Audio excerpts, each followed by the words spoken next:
درود پاک پڑھ لیں. صلو علی الحبیب صلی اللہ تعالی علی محمد صلی اللہ علیہ وسلم. اس سے پہلے کہ ہم سیدی غوث اعظم رضی اللہ تعالیٰ عنہ کا کچھ تذکرہ خیر سنیں، ان کی سیرت کے کچھ مدنی پھول سنیں، میں چاہوں گا کہ کچھ اولیاء کرام کے بارے میں قرآن و حدیث کی روشنی سے ہم جانیں. اور ایک بڑا کمال کا اسپریچول اسٹرکچر ہے، ایک روحانی یوں سمجھیے زبردست سسٹم ہے اس دنیا میں، شاید بہت ساروں کو نہیں پتا.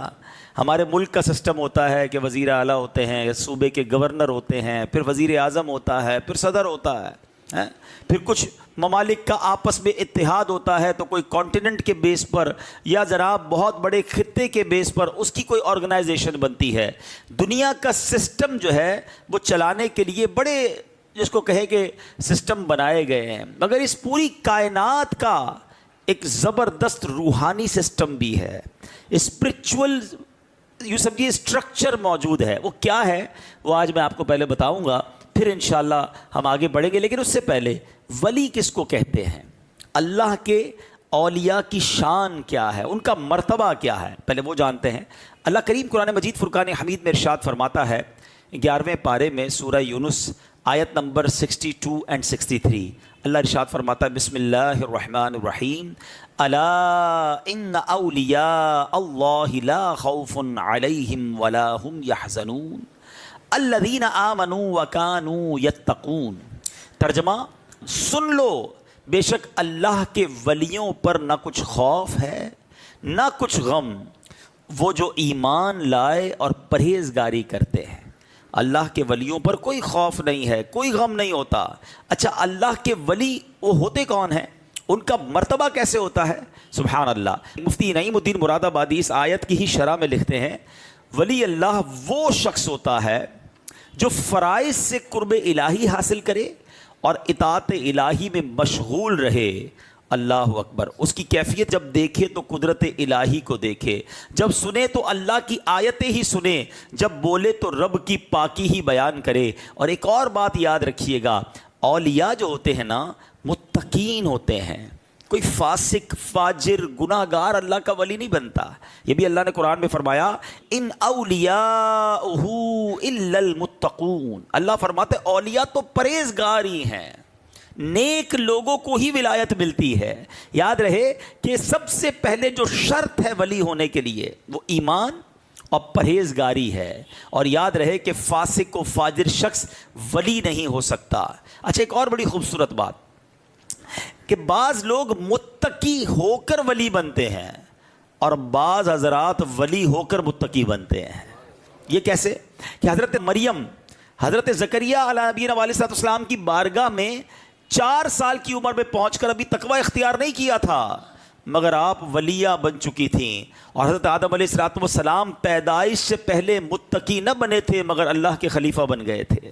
تو پتہ چلا کہ کچھ مادرزاد ولی ہوتے ہیں جن کو اللہ کریم پیدائشی ولایت عطا فرما دیتا ہے، اور کچھ تقوی اختیار کرنے کے بعد ولی بنتے ہیں. اور ایسے بھی اولیاء گزرے کہ جن کی زندگی گناہوں میں گزر رہی تھی، زندگی کا پچھلا دور گناہوں میں تھا، توبہ کی، اللہ سے دوستی کی، اللہ نے ولایت کا مرتبہ عطا فرما دیا. تو اولیاء کرام کی مختلف کیٹیگریز ہیں. اچھا، یہاں پر اب قرآن سن لیا، اب آپ حدیث سنو. اور سبحان اللہ، حدیث میں جو آپ کو سنا رہا ہوں یہ بخاری شریف کی حدیث ہے. اللہ کے حبیب علیہ السلام فرماتے ہیں کہ اللہ عز و جل ارشاد فرماتا ہے، وہ حدیث جس میں رب کا فرمان نبی پاک سنائیں اس کو حدیث قدسی کہا جاتا ہے. ٹھیک ہے، اللہ فرماتا ہے میرا بندہ فرائض کی ادائیگی کے ذریعے جتنا میرا قرب حاصل کرتا ہے اس کی مثل کسی دوسرے عمل سے حاصل نہیں کرتا، اور میرا بندہ نوافل کی کثرت سے میرے قریب تر ہوتا رہتا ہے یہاں تک کہ میں اس کو اپنا محبوب بنا لیتا ہوں. جب کوئی اللہ کا محبوب بنتا ہے نا، سنو آقا کیا فرماتے ہیں، جب میں اسے محبوب بنا لیتا ہوں نا تو میں اس کا کان بن جاتا ہوں جس کے ذریعے وہ سنتا ہے، میں اس کی آنکھ بن جاتا ہوں جس کے ذریعے وہ دیکھتا ہے، میں اس کا ہاتھ بن جاتا ہوں جس کے ذریعے وہ پکڑتا ہے، میں اس کا پاؤں بن جاتا ہوں جس سے وہ چلتا ہے. اگر وہ مجھ سے کچھ مانگے تو اسے ضرور دیتا ہوں، وہ مجھ سے پناہ طلب کرے میں اسے پناہ دیتا ہوں. اب ذرا بتاؤ، لوگ کہتے ہیں اولیاء کو اتنا بڑا مقام کیسے حاصل ہو جاتا ہے، اولیاء کرام ایسے زبردست کمالات اور کرامات کیسے دکھاتے ہیں. میں تو بخاری کی ایسی حدیث سنا رہا ہوں کہ اللہ فرماتا ہے کہ جس کو میں اپنا محبوب بنا لوں پھر اس کی آنکھ کان اور ہاتھ بن جاتا ہوں۔ اب اس کی شرح میں علماء نے لکھا کہ اس کا مطلب یہ ہے کہ جو اللہ کا محبوب ہوتا ہے، ولی اللہ ہوتا ہے، وہ اللہ کے نور سے دیکھتا ہے، اللہ کی عطا اور اس کے نور سے سنتا ہے، اس کا عمل گویا رب کا عمل بن جاتا ہے کیونکہ اللہ کی قدرت اس کے عمل میں شامل ہو جاتی ہے۔ جب ہم اولیاء کرام کی جب کرامات سنتے ہیں تو عقل حیران ہو جاتی ہے کہ یہ سب کیسے ممکن ہے۔ تو الحمدللہ یہ حدیث پاک ہمیں اس میں بتاتی ہے۔ اچھا، اب یہ تو ہو گئی بات اولیاء کرام کی شان کی۔ اب یہ جو باتیں کرامتیں ہم سنتے ہیں، غوث پاک کی سنتے ہیں، دیگر اولیاء کی سنتے ہیں، کچھ لوگوں کو کنفیوژن ہوتی ہے۔ آؤ میں آپ کو حدیث کے ذریعے ہی پہلے کرامت سنا دیتا ہوں تاکہ یہ اندازہ ہو جائے کہ یہ کرامتیں یا اولیاء کرام کے کمالات جو ہیں کوئی نئی بات نہیں ہے۔ مرکات المفاتی جو کہ شرح ہے مشکات کی، اس میں ذرا سنیے حدیث کون سی ہے۔ عمر فاروق رضی اللہ تعالیٰ عنہ کا دور تھا، آپ اللہ کے نبی تو نہیں ہے نا، صحابی ہے نا، سنو صحابی کی کرامت۔ دریائے نیل میں پانی نہیں بھرتا تھا، لبریز نہیں ہوتا تھا، تو آپ نے ایک رکا لکھا۔ اصل میں وہ ہوتا کیا تھا کہ وہاں ایک عجب سی رسم تھی، لوگ ہر سال ایک لڑکی کو تیار کرتے تھے، اچھے کپڑے پہناتے تھے اور اس کو دریائے نیل میں ڈبو دیتے تھے۔ وہ کہتے اگر ہر سال ایک لڑکی کی قربانی نہ دیں تو پانی جاری نہیں ہوتا۔ حضرت عمر کے پاس آئے، کہا حضور اس سال تو آپ کا یہاں پر آرڈر چلے گا، آپ کی حکومت آ گئی ہے، رسم بڑی پرانی ہے، حضور پوری کرنی پڑے گی۔ اللہ اکبر، حضرت عمر نے کیا کیا، دریا کے نام خط لکھا۔ عجیب بات ہے نا، دریا گفتگو تو نہیں کرتا، پانی خط تو نہیں پڑتا، اللہ کے ولی کی شان دیکھو، اللہ کے نبی کے صحابی کی شان دیکھو۔ حضرت عمر نے خط لکھا۔ اب وہ رکا کیا لکھا؟ حضرت عمر فاروق لکھتے ہیں، اے دریا اگر اپنی مرضی سے چلتا ہے تو خشک ہو جا، ہمیں کوئی پرواہ نہیں، اور اگر اللہ کی مرضی سے چلتا ہے تو میں اللہ تعالیٰ سے دعا کرتا ہوں کہ وہ تجھے جاری فرما دے۔ آپ کا رکا جو ہے اس دریا میں ڈالا گیا، وہ خط دریا میں ڈالا گیا، وہ دریا جو ہے زبردست طریقے سے جاری ہو گیا، اور وہ دن ہے، آج کا دن ہے، وہ دریا کبھی سوکھا ہی نہیں ہے، آج بھی جاری ہے۔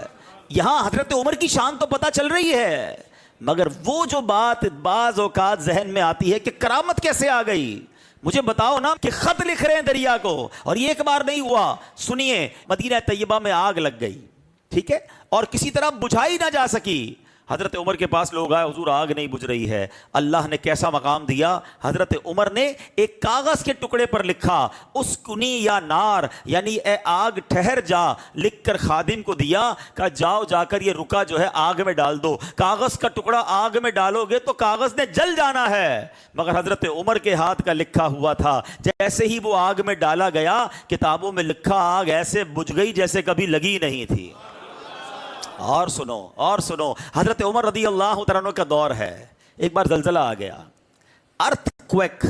یہ ایک ایسی آفت ہے کہ آج سائنس نے بہت ساری ترقی کر لی ہے، بہت ساری چیزوں کی پریڈکشن، پیشن گوئی پہلے بتا دی جاتی ہے۔ اتنا آسان ہو گیا اب تو، موسم کے حال جانو بھائی موبائل میں آ جاتے ہیں، جس ملک کا سفر کرنا ہے وہاں کرنا ہے کہ نہیں کرنا۔ پچھلے دنوں میں UK میں تھا تو وہاں تو اب اتنا نظام بن گیا ہے کہ لوگوں نے اگر کوئی آؤٹ ڈور اجتماع میدان میں کرنا ہے، پہلے یہ دیکھتے ہیں کہ بارش ہے کہ نہیں، اگر بارش ہے تو میدان میں نہیں کرنا، انڈور کر لیں تاکہ بارش میں آپ کا پروگرام خراب نہ ہو جائے۔ ایچ اینڈ ایوری تھنگ جو ہے فنگر ٹپس پر آ گئی ہے، کیونکہ سائنس نے بڑی ترقی کر لی ہے۔ مگر کمال دیکھو، آج بھی سائنس اس بات سے عاجز ہے کہ زلزلے کی پیشن گوئی کر سکے۔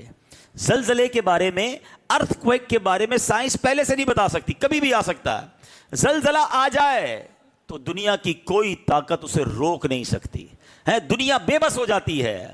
اب مدینہ طیبہ میں حضرت عمر کا دور ہے اور زلزلہ آیا، بڑا خطرناک۔ حضرت امیر المومنین نے کیا کیا، آپ نے اپنا درہ، اپنا کوڑا اٹھایا اور زمین پر زور سے مارا اور ارشاد فرمایا، اے زمین ٹھہر جا۔ اللہ اکبر۔ اور ایک اور روایت میں کہ ٹھہر جا، کیا عمر نے تجھ پر انصاف نہیں کیا ہے؟ آپ کا یہ کہنا تھا کہ زلزلہ رک گیا۔ اب بتائیے یہ سب کیا ہے؟ یہ احادیث کی کتابوں میں یہ واقعات کیوں موجود ہیں؟ یہ ہمیں بتا رہے ہیں کہ چاہیں تو اشاروں سے اپنے کایا ہی پلٹ دیں دنیا کی، چاہیں تو اشاروں سے اپنے کایا ہی پلٹ دیں دنیا کی، یہ شان ہے ان کے غلاموں کی، سرکار کا عالم کیا ہوگا۔